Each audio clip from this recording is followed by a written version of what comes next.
friends, happy Survivor Week. This is Kaylee here with another story time to fit this week's theme.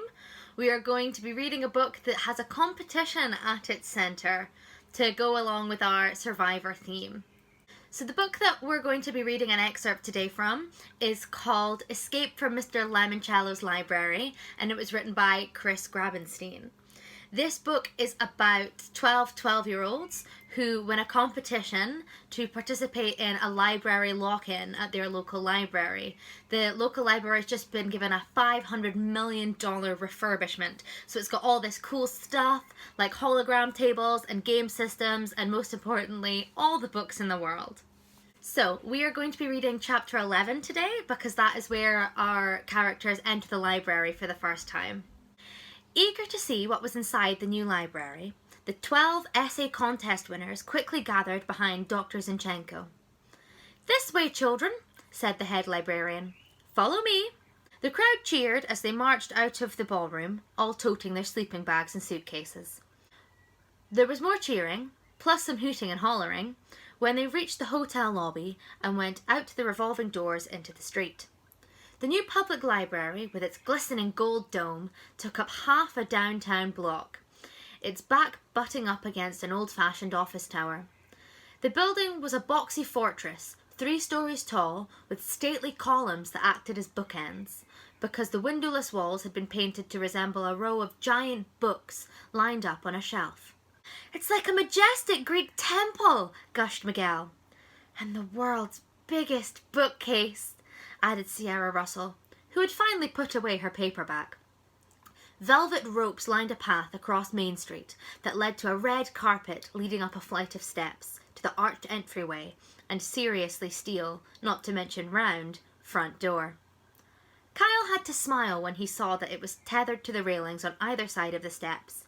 Balloons! A big bruiser, maybe 6'4", 250 pounds, in sunglasses and a black sports coat, stood in front of the library's circular door, which had several large valve wheels, like you'd see on a submarine hatch. The burly guard wore his hair in long, ropey dreadlocks. "What's with that door?" asked Haley Daly, who, of course, had pushed her way to the front. "It looks like it came from a bank vault or something." "It's the door from the old Goldleaf Bank's walk-in vault," said Dr. Zinchenko. "It weighs 20 tons. Akimi turned round and whispered, "My dad designed the support structure for that thing. Check out its hinges." Kyle nodded. He was impressed. "Why a vault door?" asked Kayla Corson. "Because," said Dr. Zinchenko, "one sleepy Saturday, when Mr. Lemoncello was your age, he was working in the old public library over on Market Street. He was so lost in his thoughts, he did not hear the sirens as police cars raced past the library to the bank, where a burglar alarm had just been activated. This door serves as a reminder to us all. Our thoughts are safe when they are inside a library. Not even a bank robbery can disturb them." Miguel was nodding like crazy. He could relate. "It also helps keep our most valuable treasures secure." "There aren't any windows," Andrew Peckelman observed.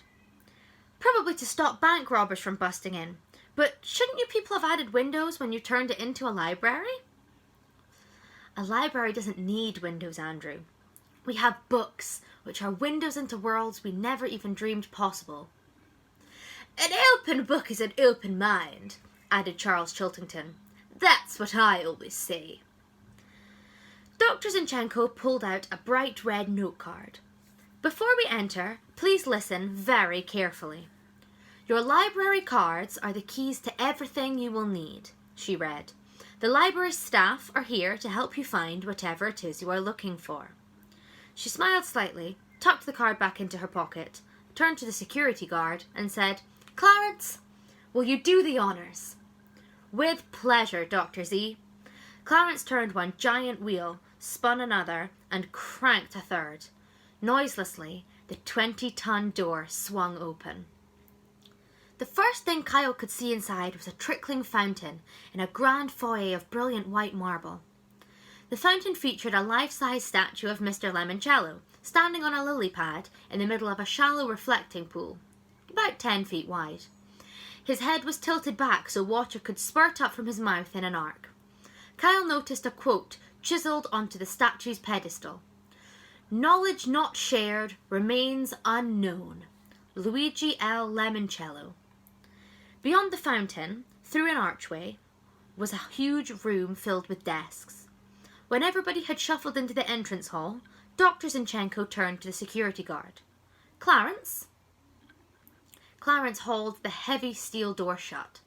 Kyle heard the whir of spinning wheels, the clink of grinding gears, and a reverberating clunk.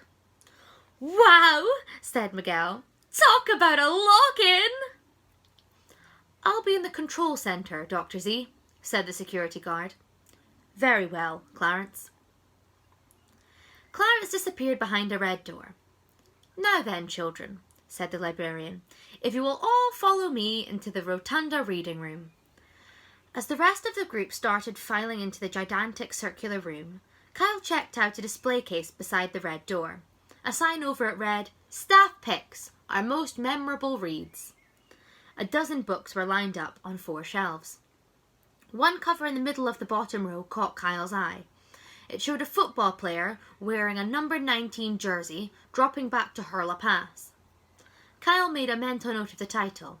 "In the Pocket, Johnny Unitas and Me." Tomorrow morning, when the lock-in was over, he might use his library card to check it out for his big brother Mike. "Wow!" everybody gasped as they stepped into the rotunda reading room and looked up. The entire underside of the dome looked like space as seen from the Hubble telescope. A dusty spiral nebula billowed up, a galaxy of stars twinkled, and meteorites whizzed across the ceiling. Oh! The space imagery on the ceiling dissolved into 10 distinct panels, each one becoming a swirling display of graphics.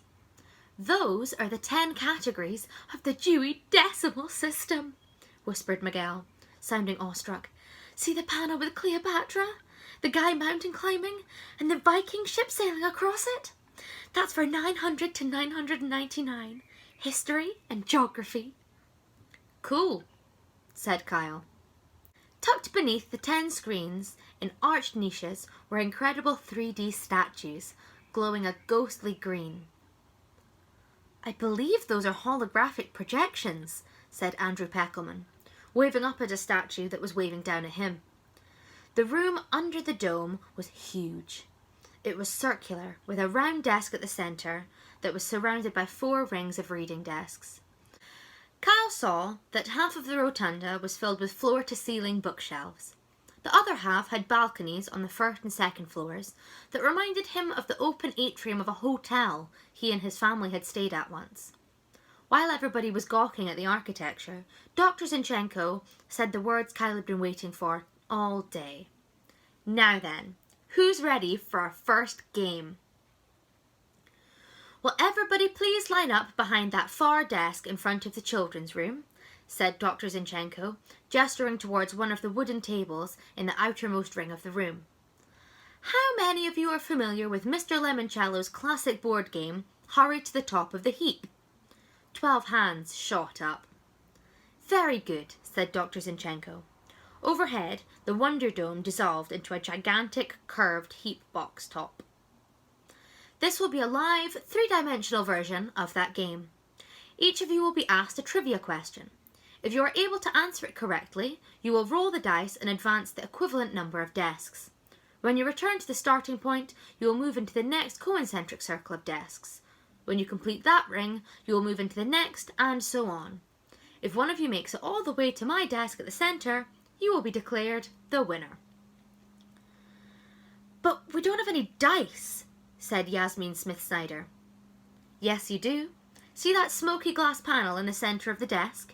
It is actually a touchscreen computer, currently running Mr. Lemoncello's dice rolling app. Simply swipe and flick your fingers across the glass to toss and tumble the animated dice." Dr. Zinchenko placed a stack of red cards on her desk. She looked like the host of a TV game show. "Before we begin, are there any other questions?" Charles Chiltington raised his hand. "Yes, Mr. Chiltington?" "What will the winner win? After all, The most important part of any game is the prize. Kyle didn't totally agree, but he was too excited about playing the game to say anything. Tonight's first prize, said Dr. Zinchenko, is this golden key granting the winner access to Mr. Lemoncello's private and very posh bedroom suite up on the library's second floor. Instead of spending the night on the floor in a sleeping bag, you will be relaxing in luxury with a feather bed, a 72-inch television screen, and a state-of-the-art gaming console. Okay, Kyle was definitely interested in this particular prize. Judging from the wide-open eyes and chorus of oohs and wows all around him, so was everyone else.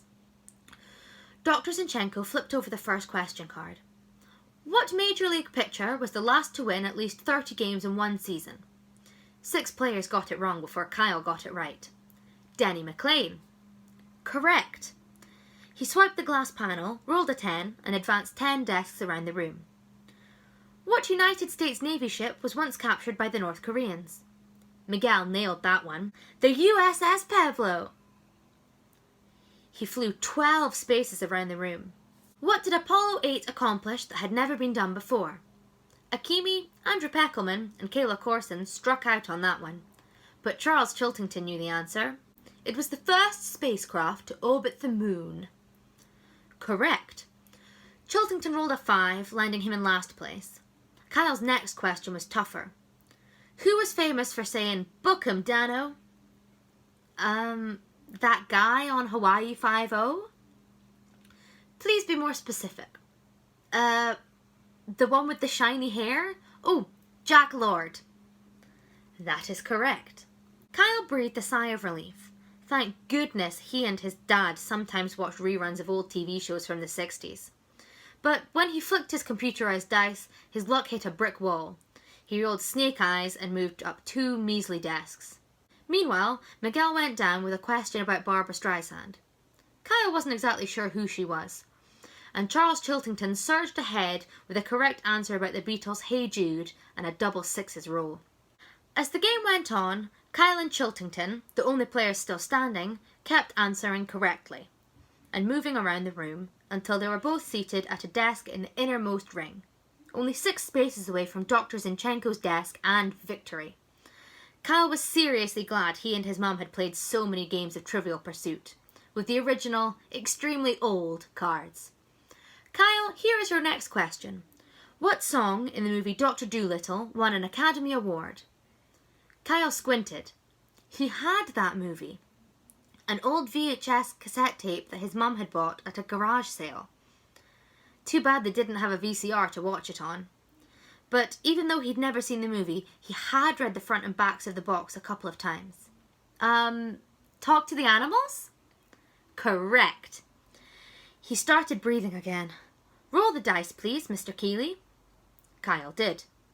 Another pair of 1s. He moved up 2 spaces. Now he was only 4 desks from winning. Mr. Chiltington, here is your question. Who was elected president in 1968?